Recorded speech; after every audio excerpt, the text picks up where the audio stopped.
Yeah. What up? What up? It's your man Sean P coming in live. This is the Sean P Experience. We have our special afternoon edition going on right now. I got a very, very special guest. You have never heard a story like this. Trust me, man. How you doing today, my brother? I'm well. I'm well. Yourself? Man, I'm doing fantastic. I cannot wait for the world to hear this incredible history. We got to get into it, right? But before that, my formal introduction, man. Today I am joined by Christopher Verga. He teaches Long Island history and the foundations of American history at Suffolk County Community College. And he is someone who spent years digging into the stories of things that most of us were never taught about. He has written extensively about Long Island's past, from civil rights movement to World War II, the Cold War, Fire Island, and even the Ferguson brothers lynching. He also contributed to a local outlet like Fire Island News and the Greater Babylon, amongst others. He holds a doctorate of education from St. John University, and we are really excited to have him on today's podcast, man. Welcome to the show. Oh, thank you. Thank you so much. I appreciate it. Yes, sir. Yes, sir. I got to open a question for you, man. So this book is like my third or fourth book about Long Island. Last year, I covered a book on eugenics in Long Island. I covered a book on, I believe it was syphilis or some kind of a major illness. And they had these black nurses, the black angel nurses, helped to cure that sickness in Long Island. So, like, what is it about Long Island, this island? What is it about that place that makes it so rich with all of these wild stories? Well, I would say I just want to digress for a second. Mark Torres is an amazing author. The guy's great. I know him very well. And that eugenics book, if there's a lot of interest in these topics, that's a must read because that's freaking scary as hell. But Long Island's interesting because it's always been lumped up as a rural corridor of New York City. And or a rural appendage of New York City, let's say, and it's not. It has a lot of wealth here in history. People like some of the history, people don't. But since it's so strategically located to New York City, and it actually was home to so many industrial plants, such as Republic Aviation, that made the P-47 Thunderbolt the most mass-produced plane during World War II.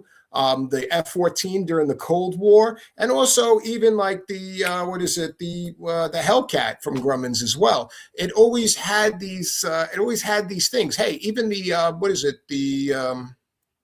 Thunderbolt 2, which is the Warthog, that was made here in Long Island as well. So it's always been connected to New York City, but it's always been under the radar a lot of the time. And a lot of the stuff, when it flows under the radar, there's this rich history that goes with it. And sometimes it's history that needs to be told. And if you speak to anyone about Long Island, they like to revise history. They like to paint it as something beautiful. And guess what? It's complicated. Everything's complicated about Long Island. I'm sure every New Yorker you met from here is very complicated. And it just goes with the area. So, like, is it about like proximity to power? Is it about wealth? Is it about the media, institutions? Like, is it a particular aspect that makes it that way? It's all that. It's all that. It's all that. Richest zip codes in America are here. It's next to New York City. All your power brokers hang out in the Hamptons. Even back in turn of the century, nothing really changed. It's always been the seat of power to a lot. I'm not underplaying anywhere else, but it's kind of flows under the radar on purpose. So before we get deep into the book, I'm going to ask you a question, man. You teach history of Long Island and the foundations of American history. In today's climate, where schools are banning books, they are changing curriculums, they're taking out things. Like, give me some of the ways you navigate this in the actual class setting. How do you go about navigating? Well, I'll just give you a little more background about me. I also work, I'm a very busy person. I also work in the New York City Department of Education as well. And I also teach at John Jay College of Criminal Justice, where I teach politics of terrorism and radicalization. So I got a broad net here on this stuff. And, the thing is, you just upfront, you tell people how it is. You don't try to sugarcoat. It's like taking a Band-Aid off. I have many people that tell me they don't like their narratives about this. How come I don't teach the happy history? I'm like, because that's propaganda. We don't teach propaganda. How are we going to heal? And I focus a lot on this history because there's parallels with today. Mark Twain once said, I hope it was just one of those silly anecdotes, but it's kind of true. History doesn't repeat itself, it rhymes. And hell, it's I rhyming love now. that quote. I love that quote. I do too. I just wish it wasn't true, especially in the context of this book.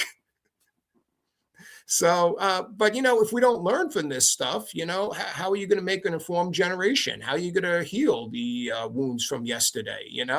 And the for the most part, the feedback's mixed. Because no one wants to be told that their grandfather was a Nazi. The other thing about Long Island is, around this time, 1 in 7 residents of Long Island were Klan members. And, when I was doing researches on the civil rights book, Ferguson Brothers lynching, I'm going through the great thing about Long Island is we keep everything. We're hoarders when it comes to paper. Well, not me per se, but the historical societies. It's great. So I go to Suffolk County Historical Society. I come up with this most bogus request. Hey, do you have anything on the Klan? I knew they were here. They give like 3 banker boxes this big, about this deep, and they're full of Klan membership cards. It's like, yeah, here. And I'm like, whoa. Ha. And I'm looking at it. 20,000 membership cards to the KKK. And I'm like, wow, this is interesting. And, I'm going through the membership cards. I'm looking at the names, looking at the business that advertised, and, a lot of the members did pay their dues on time. That's neither here or there. But then I find businesses related to their clan and their descendants. And, when you write about somebody, you got to tell them you're writing about them. You got to give them the fair one so they're ready for a rebuttal. They're ready to get that feedback. They're ready to face history, essentially.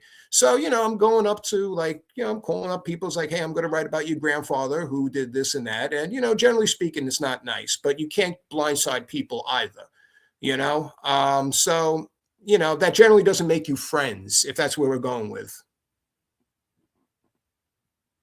I saw you mention one time at a different podcast, the place where you teaching that is nationally recognized for law enforcement and criminal justice education. So what does Yep. it mean to teach history in a space that helped to shape the future of future law enforcement leaders? That's That very important. Yes, that's very important. You got to teach people to be empathetic. You got to teach people to freaking know how to freaking be law enforcement in the communities they represent. They have to know they're part of that community. Once again, I also teach victimology, but it's mainly politics of terrorism, radicalization I teach there. And, I have to say, everyone that goes there starts off very optimistic. They want to change the world, Now, when they get into the profession, I'm sure they get jaded and, other things happen, But I never met someone that said, hey, I'm doing this to grind an axe, if that's where we're going with, yeah, it's you got to teach this history, because you have to make people connected to understand the communities they're going to represent and the communities they're going to be police officers in or law enforcement in general. Yes, sir. Yes, sir. Let's get into your book, right? The Yes. Nazis of Long Island, Sedation, Espionage, and the Plot Against America, Oh, right? yeah. So I want to ask you, what was your initial spark of an idea where it was like, man, I got to go and do the research and dig into this more to make it a full-out book? What was the initial idea? Okay, so all things go back to my first book. I think that's the way to go. Civil rights movement on Long Island. I guess we have a little time. Let's dive into it. So, make a long story short, I'm just got my master's at the time. Well, I didn't just get my master's. I had my master's, and I'm starting to write for a lot of local media, a lot of local news. That's kind of my bread and butter too. And while I'm writing, me and my wife at the time are looking to buy a house. My wife is Black. And while we're looking to buy a house in 2013, once again, things changed. I don't know how much, but I sure hope they did at least. I started noticing, we had this money, Great Recession. Houses are kind of dead right now in value. We should be saying, I want to look at this. People should say, sure. But real estate brokers kept steering us into other areas. When my wife wasn't there and it was me, they were showing me white areas. When my wife was there, they were showing me Black areas and assuming I'm Spanish. I'm Sicilian, but whatever. But the thing is, I noticed this, and my wife seemed like she seemed like, yeah, this happens. This is what it is. This is what it is. But I was taken back and surprised. You know, I'm like calling up all these people. I'm making these complaints. She's like, yeah, you can make those complaints, but you know something? This is what it is. So not to sound naive, I was taken back by it. So as a nerd, what do? I start researching history. And it was like pulling a thread on a sweater. You know, I started with the KKK. I started with how they built and developed a lot of communities, not just here on Long Island, but in New York City. And then I started seeing how they evolved, you know, to the Christian front because they became religious all of a sudden in the 40s, you know. And then all of a sudden, religion wasn't working for them, so they were turning to freaking Nazism. And I was like, wow, look at this. You know, hate is evolving. Racism is evolving. You know, it's pretty much the, excuse the term again, same shit, different symbol, you know.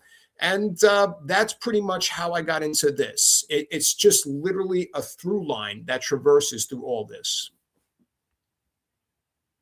So tell me, what was the research process like for this? You mentioned a little bit earlier about trying to, I guess, interview people and talk about their parents and the history. Give us some of the inside look of what it was like researching this project.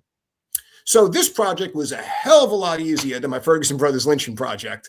Because once again, that project was really personal. That was you opening up a murder from 1946. So, you know, there's a lot of emotion attached to that with the victims of the families and even with the officer's family that shot freaking Charles Ferguson, who's the person in the book that was lynched essentially and killed. So this right here, it was pretty much FBI records, a lot of FBI records. It was district attorney records from Dewey. Once again, Governor Dewey, he also was a district attorney. Fidel LaGuardia's papers for New York City because he hated the Bund and the German-American Bund, which is a German-American Nazi party. And it was just all these public records that just came out to the forefront. And, you know, to top it all off, I got a bonus. In 2014, the Boone's property, you know, the American Nazi Party, they still own property here in Long Island. And it was called German Gardens. How freaking ironic. And going back to this, there was a couple trying to sell their homes, but German Gardens, not the American Nazi Party, which is really the same, but whatever, you will do this, you know. German Gardens, someone was trying to sell a home, and that person was saying, no, you can't sell it to anyone but white German ancestry. And it created a whole civil rights lawsuit. So all these documents came out to the forefront, and I literally practically cherry picked them. So when I tell you the research was out there, it was great. It was so easy because, once again, I did a lot of research, and all of a sudden the topping on the cake was that lawsuit. I had a stack like that to go through. And, you know, it's just thousands and thousands and thousands of papers, FBI reports, civil rights lawsuits. And, you know, I had a great cooperation. You know, everyone kind of wanted to work with me on this project, at least archivists, you know, not necessarily the people in German Gardens. I couldn't get not one of them to speak to me. But, you know, it was pretty easy to pull this up. National Archives, once again, really worked out. You know, even Operation Paperclip, there was some stuff on there from the declassified FBI files because a lot of those Nazi war criminals that we brought over had connections to the German-American Bund before they went to go fight for Hitler, and then we gave them a pardon to come here. So, like, there was so much, you know, I'm surprised there wasn't a book written about this before. Let's just leave it off at that, because this was not really complicated to do this research, you know, not at all. So I'm sure the hardest part about putting it into the book format, how do you decide like what to cut away? You got thousands of papers and documents and everything. What was it like cutting away the fat, if you will? What was that like? Oh, now that is a challenge, cutting the fat away. You know, you're going through thousands and thousands and thousands and thousands and thousands of pages. You want to put everything there. And your publisher's saying, hey, 50,000 words. So, you know, secretly you're pissed off at your publisher. But at the end of the day, you know, which book is more marketable? Which one is going to get the message out there? So, you know, putting it together as you're reading it and you're kind of forming a narrative of where you're going to go. And that's what I kind of figured it out. You know, it's like the V shape, essentially, when you're writing, you know, you start off broad and you narrow it down at the end. And that's pretty much what I did. I hope I did a good job. You know, you said you liked the book, so I'm assuming it was good. So nice. But the better question is, what did not make it into the book? Like, what's on the cutting room floor that you wish, like, man, I couldn't fit it in. I couldn't fit the word count or whatever the situation is. What's one thing you wish would have made it to the More of the resistance. I really wish I put more of the resistance in the book. The resistance was militarized and beaten back the freaking Nazis. And I really don't think I did that justice if I have to revisit this book. I also think I didn't do enough about Eric Traub. Eric Traub is the guy that created the whole disease research facilities in America, and he was part of the Bund, and he went to go work for Heinrich Himmler during World War II.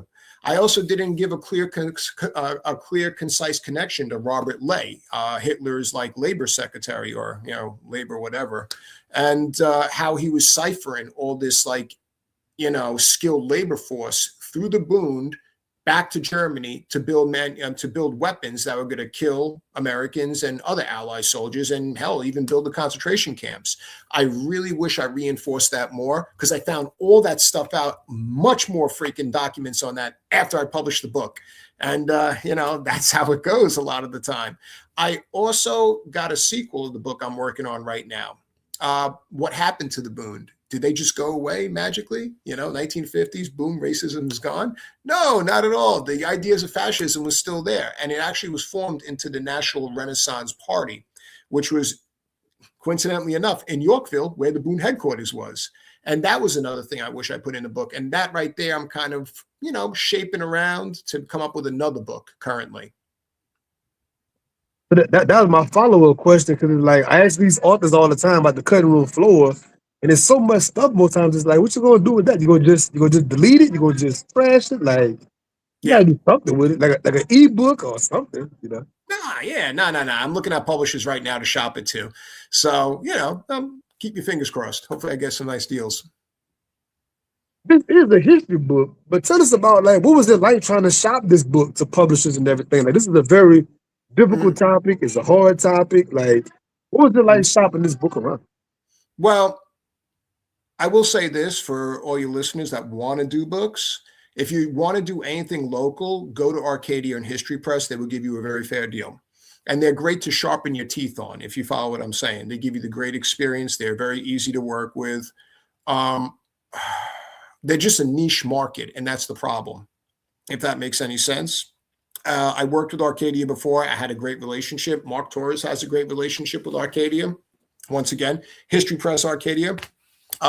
For their imprint for Southern history, it's Pelican Press or Pelican Books. It's something like that. I recommend. I have heard of that.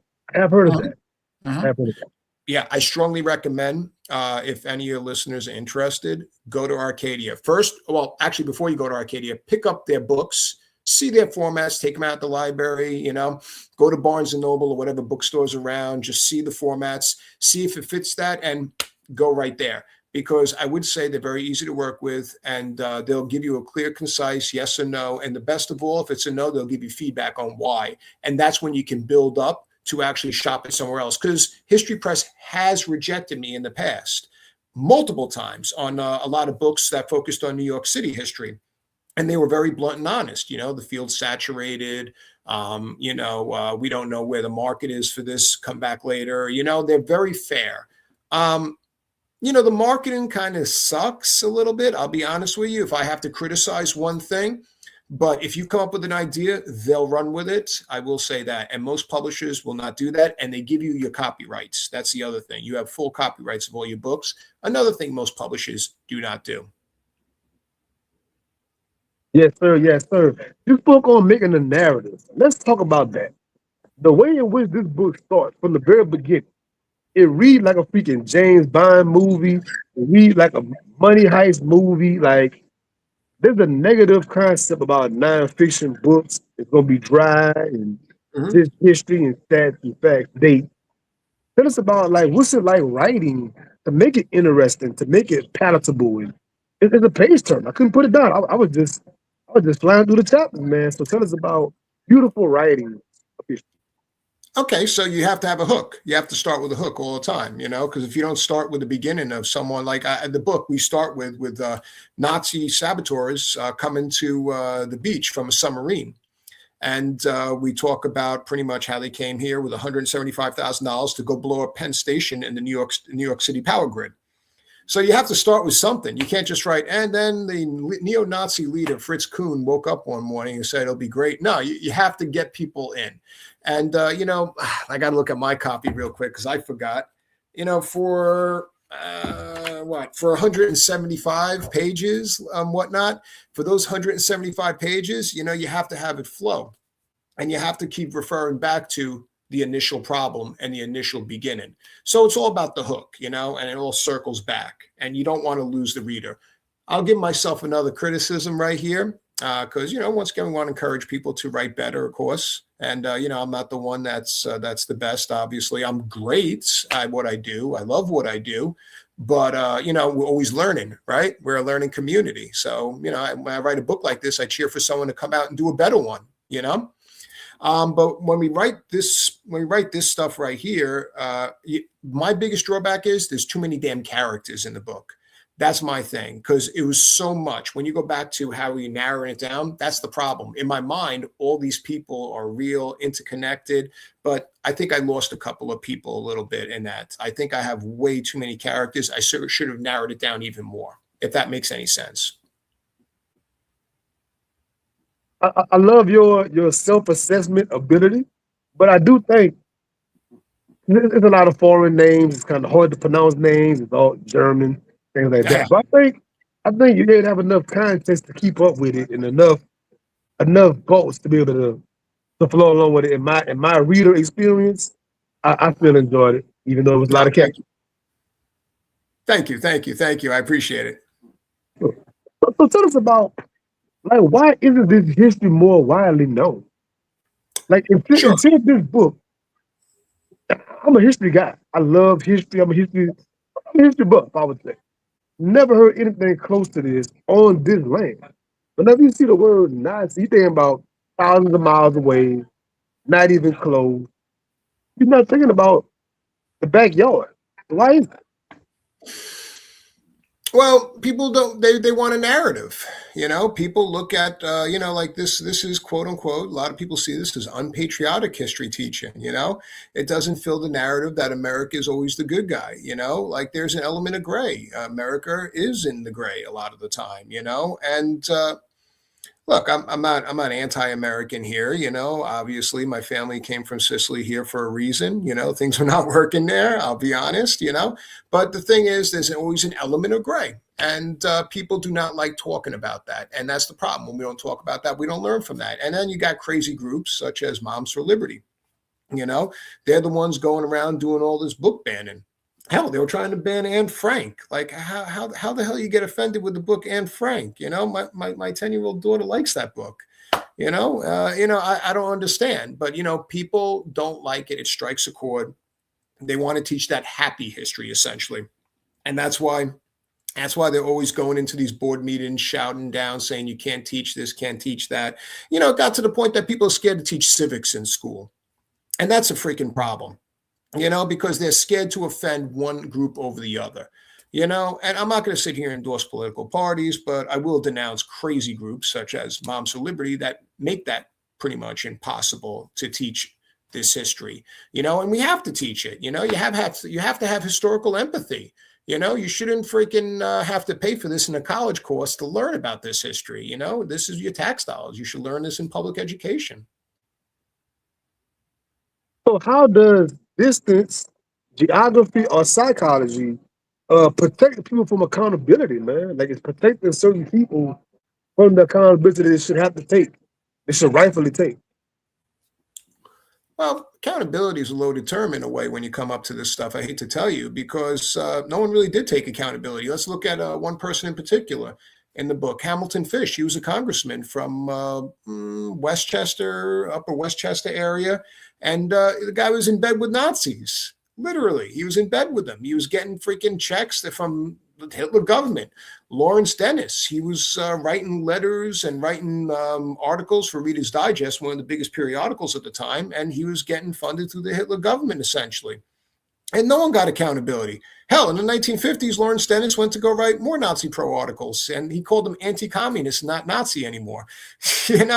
Like there's no accountability on this, and that's a freaking problem. The Great Sedition trial, all these people that tried like overthrowing the United States by creating rumors, creating more of a Nazi movement. They put them all on trial and they all got acquitted, and hell, not to stir the pot, but, this should look really similar to January 6th, what happened? Those people defaced the Capitol, did all that, threatened to kill congressmen, kick the doors and try to kill senators and stuff like that. Thank God they didn't, but once again, they got acquitted. When it becomes too political, people get absorbed from accountability.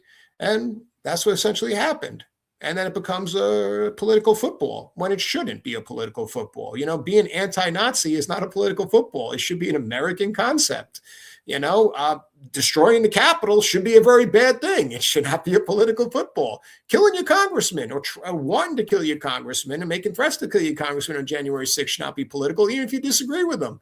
It's this is what happens. We take something and make it a political football, and boom, no accountability. I hope that makes any sense for you. Yeah, okay. Yes, sir. Yes, sir. Yes, sir. Let's talk about the power of media and propaganda, man. I think throughout this whole book, something that just kept on ringing true over and over to me as a journalist person and a writer and a reader is the power of books, pamphlets, leaflets, movies, music. Talk about the power of media. And like the average person thinking like, oh, it's just a movie, it's just a book, oh, it's nothing. Like, talk about they were pouring millions of dollars into creating confusion on purpose. Like all this stuff was happening. Think about it. Yeah. So, once again, a lot of this movement is socially engineered, essentially. It's not by accident that the German American Bund, which is the Nazi party, was in Long Island or in Manhattan. It was strategic in its location. Once again, you have the defense plants that were in Long Island at the time, and New York City is the seat of power. It's Rome, essentially, and once again, the thing you want to do is you want to disturb, you want to obstruct wartime manufacturing. So you're going to create all this propaganda through Reader's Digest, all these periodicals, Father Colligan, who was like pretty much your far right, I guess we'll call him Alex Jones at the time. Unfortunately, he was a Catholic priest, though, which makes it even worse. But he was like your far right commentary news person at the time. They're all getting money through outside sources, sorry about that, to spin this American, what's the word? Neutrality, or favoritism towards the Nazis. Because at the end of the day, we shape our opinions and our views based on, what we know. If you don't know better, you don't do better, right? So that's another big thing too. Facts are always facts can always be obscured by our own biases, and building those biases can further obscure facts. And when you already got 1 in 7 people on Long Island that are Klan members, you don't really got to do much work to make them say Nazism is great. It's kind of easy. It's kind of a turnkey operation. They don't need Reader's Digest to hate another group. They have it in their hearts already. But once again, Reader's Digest is really big on this propaganda. You're gonna have radio shows outside of Father Colligan's, and they're all gonna say they're patriotic. They're true Americans. Even when the German American Bund had their big rally in Madison Square Garden of like 10, 20,000 people that came out, what they have on the stage? George Washington. And he was next to a swastika. And the Bund argued that George Washington was the first Nazi. Well, you know something? Now you're bringing connections for someone that don't know this stuff that well, and they're building their own narrative right there. Yeah, yeah. So much of this book, I was the whole time drawing parallels to what's going on right now in today's time. So if they spent millions of dollars back then for print media and stuff, talk about the power of social media today in these discords and you got the dark web and all this stuff. Like Twitter how bots. is this drum? Yeah, all the bots and everything. How is this drumming up and fanning the flames on these various groups out there that's active right now doing various things? Well, it makes it easier. Social media makes all this easier, obviously. And it also isolates people more in a bubble, which is something that most people didn't predict. So if you were to become radicalized, essentially, to absorb this doctrine, let's look at the people, statistically speaking, that become radicalized. People that become radicalized, generally speaking, lack their own personalities, their own freaking identities, and they find an identity through violence or even through the ideology that they pick up. The other thing is, too, this is very important when we talk about terrorist and radicalization, ideologies can be interchangeable. You could be a Nazi today, and then you could be something else tomorrow, you know? The other thing about this is we also have the problem. Now, this is my politics of terrorism hat I'm putting on. You also got incels. Incels is you know what incels are? Involuntary celibacy. Yes, sir. Yep. They lack they lack a lot of things. They lack their own. They really question their own identity because they're involuntary celibate, and they find an identity with this ideology. And if you look at Discord and all that, look what you're getting. You're getting that type of base. Well, with Fritz Kuhn, he was getting that type of base. He was getting a bunch of people essentially that were failures in life, and he kept telling them, "Hey, you're a failure because of this. Come join us." And you know something? It's really the same, except I think it got easier, a lot easier, because social media can reach more people and even isolate more people. Also, the other thing was there was a lot of crazy conspiracies that weren't true. Like the Nazi government funded like millions of dollars to fund conspiracies that were crackpot conspiracies, crackpot conspiracies. And guess what? You don't even need that. QAnon was free. People really believed in that crazy stuff. Hell, there's another crazy conspiracy, reptilian people and all that other stuff. You find it on social media and you will find you nuts that believe it's true. And once again, they self-isolate within this. It becomes a cult in itself. Yes. Oh, it just hit my mind. I'm sorry. But think about how important is AI technology in this, because now, besides just saying it, you can literally make images and videos and moves where it looks so authentic and it looks so real, and the average person can't decipher AI video from real things. So you can say the reptilian man, for an example. You can literally make some things to where a person like, look, and they're sharing it, they're clicking it, they're commenting, they're just keeping it. It's crazy. Like, what can you believe now? Well, I'm sure it's happening already. I'm 100% sure it's happening already. There's an AI image of the woman that was shot in Minneapolis at making fun of Charlie Kirk's death. But you can look at it and you can see it's an AI freaking image. The skin got two different tones, number one. So it's a horrible AI image. And, you're looking at all the responses. Oh, she got was coming, blah, blah, blah, far left, blah, blah, blah. It's stuff like that. People already don't know what reality is. They're not even looking at the image correctly because people want to believe what they want to believe to fit a narrative at the end of the day.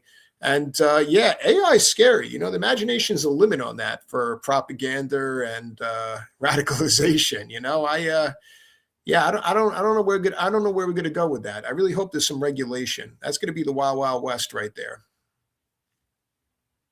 So a little bit more on the press. Me studying Black history for so long and studying like every major Black movement had their own press. Marcus Garvey, Nation of Islam, Black Panther Party, etc. And we see that so many Black-owned press had their bookstores burned down. They were overly surveilled. I mean, all this stuff. So again, the government clearly knows there's power in media and power in press. Speak on that once again, man. Where it's like, again, the average citizen, I don't think understand how serious it is, and why books are banned in jails and stuff like that. Oh yeah. No, books are banned. A lot of Black Panther books are banned in jail. Soul on Ice is banned in jail. That was Eldridge Cleaver. He wrote that one. Revolutionary Suicide by Huey Newton's banned in jail. I like Revolutionary Suicide more personally. I like that book more by Huey Newton. I know Eldridge Cleaver was the writer, but I don't know, something about it. But going back to this though, books, like words have power. They have a lot of power. Once again, it goes back to what we said. You know better, you do better, and it also opens up your mind to other perspectives and points of views. That's the other thing. When we keep you isolated in a bubble, it's safe. We got you. We form our mind. We just put what's in there, but books break that bubble and expand. And essentially, that's what the boom did. The boom kept people isolated. And they kept people isolated within their own small communities. it got to the point that Camp Siegfried, which is the property owned in the Bund, they said we got to get the youth so we can get the future, but we got to make it look fun for the youth. And then they stepped it up because a lot of the youth were having interactions at night, which were sexual. And then they said, well, don't stop them because they're pure Aryans. So now you had a freaking, now they had like this crazy bubble of like, not crazy bubble, a crazy increase of young pregnancies, mothers, women getting pregnant at 13. Well, girls, sorry, Jesus, girls getting pregnant at 13. And they somehow convinced the parents that that was good. And the parents are like, oh, yeah, Aryan children. Yeah. Because they put them in a bubble. Extreme groups have a tendency to isolate us from a broader, a broader community. And with that, they spoon feed you all this crazy stuff. Now, when you look at the books, you're reading all this other stuff, it expands your mind more, and it's a threat. It's a challenge against this status quo. Yes, sir. Yes, sir. At a certain point in the book, you mentioned people were round up and they were sent to these camps. You're in Long Island right now, I see. Do Mhm. these physical locations still exist? Some of these Oh, camps, some of these mhm, detention centers, and we know right now we have ICE and things of that nature, and they're mhm, rounding up people. They got alligator Alcatraz and all this stuff. mhm. They're building new places. Speak about the parallels to you seeing some of the same cycles over and You do. over. You do. So I'll speak on that real quick. So while this is all going on, the American government's going to start cracking down. And when they start cracking down, they said, okay, we're just going to round up in these internment camps Italians, Germans. It doesn't necessarily mean they were all Boon members or Nazi members or fascists. They just started rounding up their suspects. And the West Coast, obviously, is the Japanese. They do round up them as well. In Long Island and New York, we don't have those internment camps. Like the biggest one was, what was it? It was actually where Brookhaven Labs is, Camp Upton. I remember the name, Camp Upton. So Camp Upton's not there no more. Now it's Brookhaven National Labs, where they actually experiment with radioactive stuff. And the other one is Mitchell Field, where NASA Community College is now. So once again, those camps are not there no more. But yeah, you're right. It is really, really similar. Who's an enemy threat, et cetera, et cetera. And yeah, I did a fantastic article on this because those camps disappeared towards the end of the war, and they used them as POW camps later on. So are there any like historical markers saying what took place at this location? Are there any kind of insignia, signs, something that says like, look, at one time this was whatever? No. If you go to Camp Upton today, which is Brookhaven Labs, it says this is the place where Irving Berlin wrote the song "Yip Yip Yip Yip Yap Hank." That's great, but that's it. There's nothing else. And also, if you go down a little further, there's a plaque that says they split the atom here. Okay, that's cool. Yeah, that's nice. But there's a lot of gaps in this. So yeah, they try to make this lost to history essentially. Now you got to understand, if there's no one around to remember it, it never existed.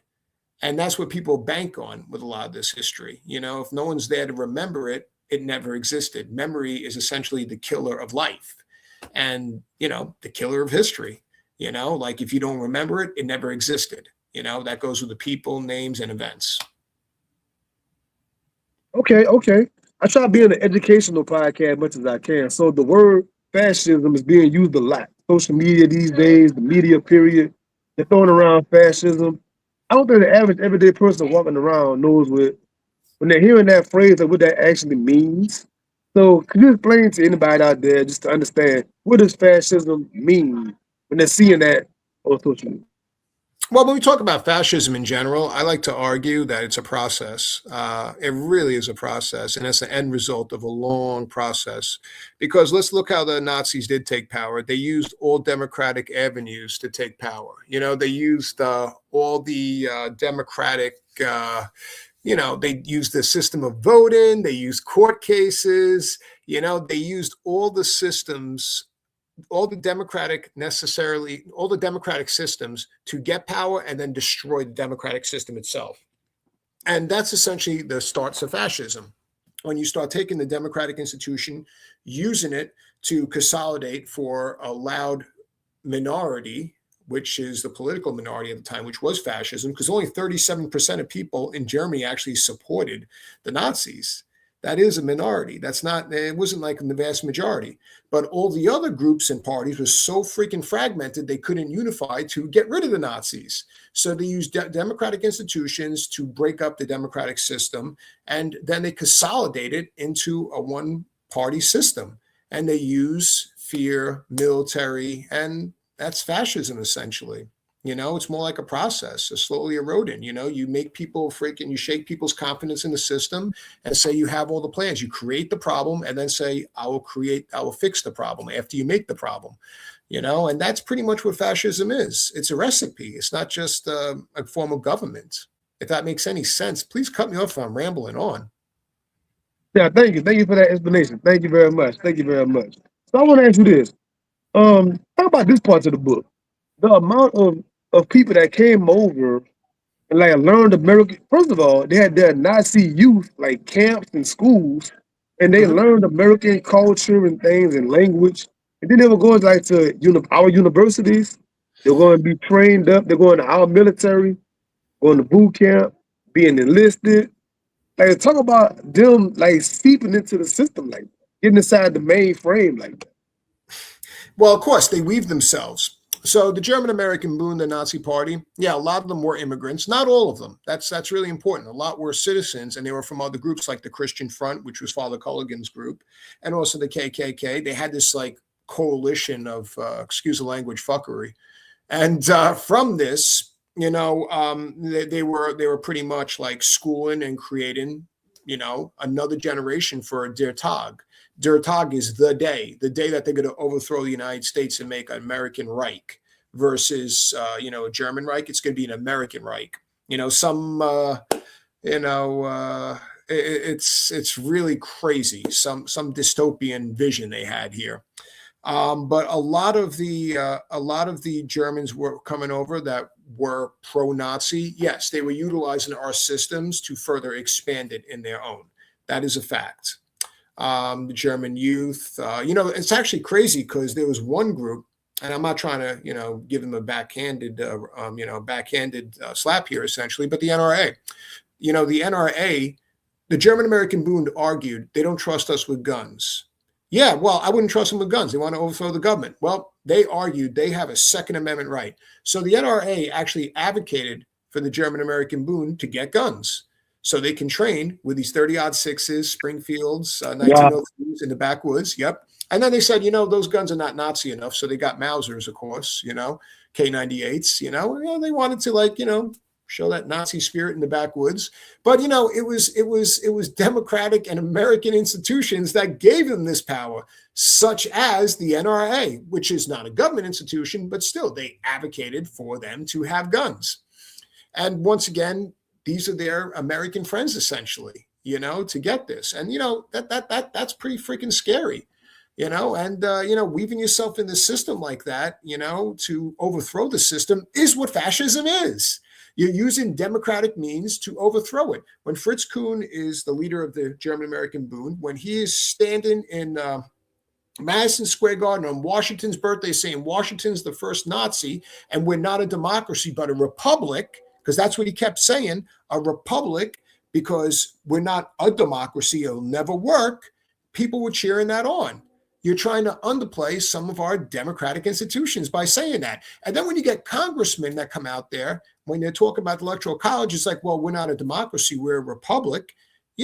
That's pretty scary that you're echoing the same thing an American Nazi sympathizer said over 80-something, 90-something years ago. That's actually really, really, really disturbing.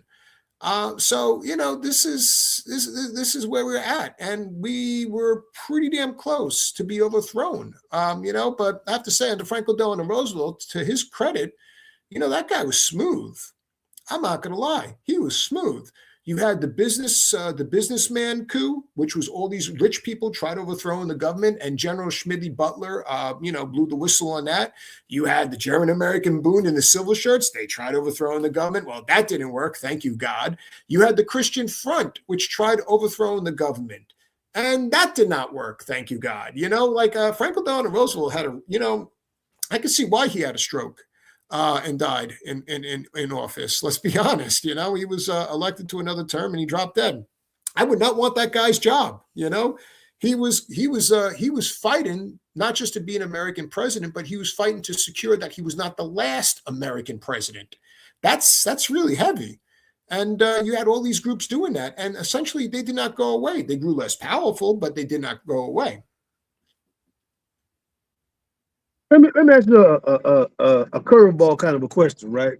So like a lot of things the Black Panther Party was accused of in the 1960s, 1970s, like these folks were actually doing these things Yeah. actively, all these years before. Do you think a lot of the backlash the Black Panther Party got was based on the government's knowledge of the possibility of what they did, prior to, like, man, we thinking that they're trying to overthrow the government. We think they're trying to take over these buildings. We think they're trying to blow up this precinct or whatever. Like they was just throwing all these claims out there, but they were actually doing it. Yeah, no, yeah. I think a lot of the stuff the Black Panthers got. First of all, they're not terrorists. The Black Panthers. That's obvious. These are people that started the free lunch program and stuff like that, and affordable busing for people with handicaps. Handicap needs, and they also build coalitions with multiple racial groups. Like Fred Hampton specifically. That guy was amazing. What they did to him was horrible. That's murder. Or assassination, whatever way you want to put it as, but still, it was horrible. And it did set us backwards a lot by killing Fred Hampton. The sky's the limit. The guy, what was he, like 19 years old doing that? Yeah, incredibly Yeah, young. Yes, yeah. that's magical at 19. Yeah, man, we're underachievers if that's the case. Seriously, Fred Hampton was amazing. But, I think the FBI's focus on this was pretty much the focus of pure racism. I think that's the only way to put it. Look at they focused on Marcus Garvey. They targeted him. And we didn't have the boom back then yet. They targeted a lot of civil rights groups in the 30s before the boom, and they called them un-American. I think it's just a replay. And then when you get the un-American group, they're like, yeah, they're un-American, but let's tread lightly. That's interesting. And Hoover, he was a freaking racist. I think most people know that. Well, I hope most people know that. He pick and chose. So again, for educational sakes, speak about communism, right? So I'm throwing these phrases that get used a lot, but I don't think the average person even walking around knows. They call somebody a communist, or they call Mhm. somebody a fascist, all these words. A person not understandable that. So what is communism? And they always call the Black Panther Party, like, they're communists and they studying communism and stuff like that. Like they throw these terms on people, on a group of people, and they just use it to energize what they're doing against these people. Yeah. So they're weaponizing these terms. They weaponize them. They're trying to use them. Once again, communism became a scary buzzword because of the Red Scare, Soviet Union, and all this other stuff. And Hamilton Fish. I'm going to get to the Black Panthers in a second. Just give me a minute there. Hamilton Fish, who was a congressman in New York, the one that turned Nazi, his biggest fear was we got to support the Nazis. And we've got to be neutral towards the Nazis because they're anti-communist. It's like, oh, okay. And that was his argument. That was a stupid argument. Once again, that's why he had that platform towards the Nazis. Well, that's what he said. But when we talk about the Black Panthers, I don't even know if I could classify them communist. They just tried to literally broaden their horizons. I'm sure there was members that were communists. Statistics say that. If you get a group of people, there's someone that's going to believe it, obviously. They studied it, because they probably studied the concept of no class system. No class system's great. That sounds great. Of course, that's worth studying for every civil rights group. And once again, they weaponize the word, just kind of how we weaponize the word terrorist nowadays. Like you're not necessarily a terrorist, but they use that word as a buzzword to scare people. The Black Panthers were far from communists, especially Bobby Seale. Most capitalistic communist guy I ever known, read about. Once again, communism is when all means of production is controlled by the government. There's no social class system or no social caste system, essentially. And, I guess one element of that was worth them exploring. And the Black Panthers did go to communist countries to explore their systems. But, once again, the Black Panthers, they explored everything. They were trying to for a system that worked, and they were trying to take parts of that system, not the whole system, and recreate something.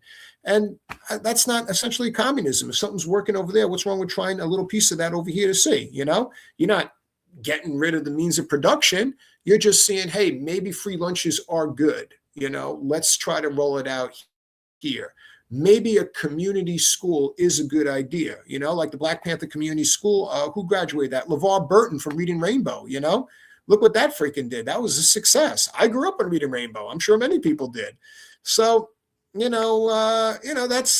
just some of the, I definitely don't think they were communists. They were just weaponizing the term. Yeah, yeah, yeah.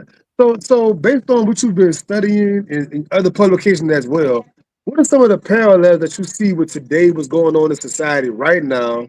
We're seeing it on our big screen, man. What are some of the parallels you're seeing, and what should we be mindful of as we're seeing it? Far-right militia groups, far-right militia groups, misinformation on social media that makes you lean to a certain freaking right wing, big, big, big thing. The Twitter bots that Russia were using, like I'm sure if Hitler had them, he'll be using Twitter bots, because it's the best way to manipulate a news source. The argument of saying the media is the enemy, that's really big. That is a big freaking problem,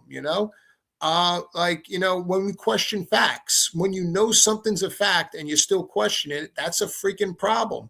That's not good. This is something we should be aware of. And then when we start questioning our own democratic institutions that have been around forever, like the Department of Education was a failure. Really? The Smithsonian is too liberal, so we have to take Jackie Robinson out.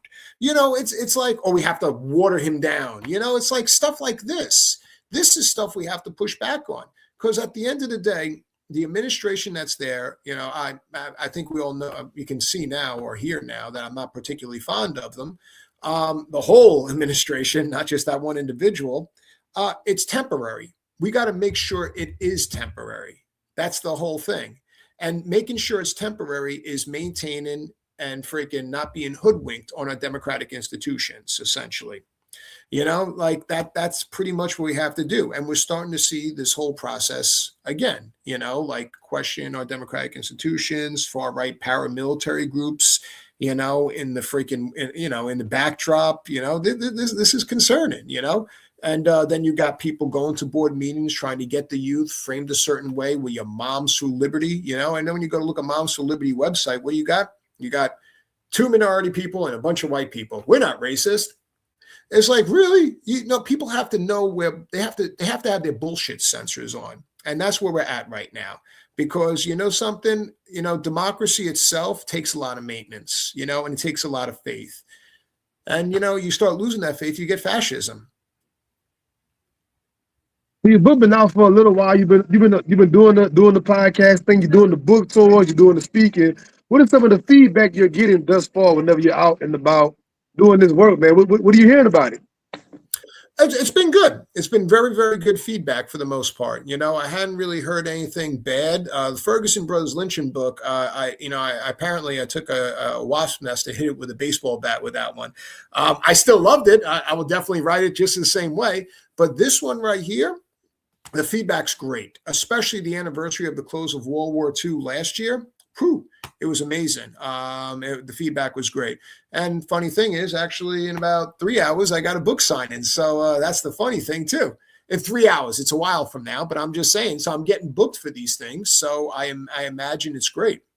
Definitely no negatives. I'm doing a lot of these interviews and getting a lot of press for it. And once again, my big takeaway is how easy and accessible this stuff was. It wasn't hard to get. Like research, I did research, obviously, but to get it, I didn't have to jump through hoops like I did with other projects. And once again, I'm just surprised someone else didn't put something together before. And the vibes on this is fantastic. Yeah. So what's one of the key takeaways a person read this book and they're walking away from it? What do you want your reader to ultimately get when they read this book, turn that last page, man? What's the key takeaway you want them to have? Same thing I said on top of the hour. History doesn't repeat itself, it rhymes. That is the biggest thing we need to walk away with. And something, what we have, what little we have is very fragile. and it could be gone. And we have to freaking know facts. We can't be hiding from them. We can't question them. A fact is a fact. It can't be obscured by our own biases. And that's pretty much it. And this is what happens when we do obscure facts with biases. We get that little house right there with the Schwartz sticker in middle suburbia. That's what we get essentially. So, that's the big key takeaway. And I hope everyone enjoys the book, obviously. Now, I know they had all of these little splinter cells and everything. And of course, the government tried to again, round them all up. They're trying to extinguish the flame on that. But of course, they can't flame and get all of it out. Do you think some of the trickle down effect of that spark a lot of the things that we're seeing right now, some of these different groups and everything? You think that's some of the residual, if you will? Of course. Once again, a lot of these catchphrases and arguments you hear far-right commentary people saying, they're the same freaking arguments that was started by the spin doctors of the Nazis. They're still there. They're still there. When they talk about good genes and all this genetic stuff, hey, look, Mark Torres talk about that, in your eugenics conversation. When we talk about the replacement theory, hell, the KKK was the replacement theory. That's not new. It didn't start with a bunch of jackasses with tiki torches marching on Charlottesville, Virginia. No, that was the KKK. What were they protesting? They're going to replace us. Too many freaking minorities are coming into this country. Growth rates are crazy. We got to stop it. And that's pretty much what they were arguing about. And you still see the same arguments today. Even with these Nazis, guess what? They were just stoking the flames on this. We still see it. You find groups that stoke the flames. And it's unfortunately, it does repeat itself. Or rhyme. Sorry, Mark Twain would say it rhymes, not repeat itself. So Gotcha. Okay, so now the book is out in the world. I love to ask the question: are your eyes on the next project, the next thing you're going to write about? Are your wheels turning about the next thing, and what would that be? Sure. Where'd they go after World War II? They did not disappear. They transitioned into other groups, and that is the next project. It's probably what I wanted to put in the book to begin with. But once again, that 50,000 word mark, it really cuts you off. You can't have a book that's 100,000 words because, man, not for nothing, not many people will read it. I don't know if someone's going to read a 400-page book that easy, especially history press. I know you would. I know I would, but I think we're nerds. That's why. But that being said, the next book is going to be pretty much the American Reich. It's going to be that. That's probably going to be the name of it, or the Battle of Soundview Avenue, because the American Reich, the Nazi, what was it called? The American Renaissance Party, which was the pretty much relics of the German-American Bund. They're going to go in New York City. They're going to start protesting, counter-protesting Congress of Racial Equality. They're going to freaking get into a riot with them. They think they're going to win this fight, and it's all going to happen in Bronx on Soundview Avenue, this riot. And little disclaimer, the American Nazi Party got their ass kicked. So that's why it's called the Battle of Soundview Avenue, because that is when the American Renaissance Party as a threat became big. That's when everyone realized that it was real. They thought it was just a handful of people shouting out the clouds, just nut jobs hanging on the corner, talk about fascism. They didn't know the scope of it and the dangers of it until that incident on Soundview Avenue in the Bronx. So idealistically, I'm hoping to name the book The Battle of Soundview Avenue and the Fall of the American Reich. Idealistically, but let's see what publisher takes it. I got about 3 or 4 looking at it right now. So let's see who comes back. And literally, those pitches were literally sent out right before freaking New Year's, a week before New Year's. So, Okay. Well, with that being said, man, whenever the book does come out, as always, you're always welcome to come back to the show. I love having returning guests. I enjoyed the podcast. Definitely love this book. Go out there, get it, pick it up, contact the author. He's easy to contact. Amazing guy, man. Thank you very, very much for the podcast. Thank you so much. I appreciate it. Thank you, brother. Have a good day today. You as well. Take it light. Bless.